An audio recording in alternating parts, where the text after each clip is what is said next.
আসসালামু আলাইকুম, কেমন আছেন সবাই? আজকে আমি পুরান ঢাকার বসনিয়া পরোটা করে দেখাচ্ছি। ফার্স্টে একটা বলে হাফ কাপ কুসুম গরম পানি নিয়েছি, তার মধ্যে 2 টেবিল চামচ গুঁড়া দুধ দিয়ে মিশিয়ে 1 চা চামচ ইস্ট আর 2 টেবিল চামচ চিনি দিয়ে ইস্টটা অ্যাক্টিভ হওয়ার জন্য রেখে দিব। চিনিটা ভালো মতো মিশাবেন, লবণ দেওয়া যাবে না, লবণ দিলে ইস্ট অ্যাক্টিভ হতে চায় না। এই তো আমার ইস্ট অ্যাক্টিভ হয়ে গিয়েছে। তারপর আমি 2 কাপ ময়দা নিয়ে নিচ্ছি, আপনারা ময়দার জায়গায় আটা দিয়েও করতে পারেন। তারপর হাফ চা চামচের একটু বেশি লবণ, 2 টেবিল চামচ ঘি দিয়েছি, আপনারা চাইলে তেল দিতে পারেন।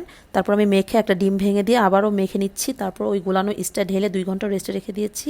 2 ঘন্টা পর দেখতে পাচ্ছেন কতটা ফুলেছে। এখন আমি সুন্দর করে মথে নিব, যতটা মথবেন ততটা খেতে মজা হবে। তারপর আমি একটা ছুরির সাহায্যে টুকরা করে নিচ্ছি, দেখতে পাচ্ছেন। তারপর আমি বেলুনের মধ্যে তেল লাগিয়ে বেলে নিব। এটা তেল দিয়ে বেলতে হবে, ময়দা দিয়ে বেলা যাবে না। তারপর ফুটন্ত তেলে মিডিয়াম আঁচে সুন্দর করে ভেজে নিব। দেখতে পাচ্ছেন কতটা সুন্দরভাবে ফুলেছে। এখন আমি অপর পাশটা আপনাদের দেখাচ্ছি, কতটা সুন্দর কালার এসেছে। এর চেয়ে বেশি কালার আনা যাবে না, তাহলে শক্ত হয়ে যাবে। আমি প্রত্যেকটা বসনিয়া পরোটা ভেজে নিয়েছি, দেখতে পাচ্ছেন কতটা সুন্দর হয়েছে।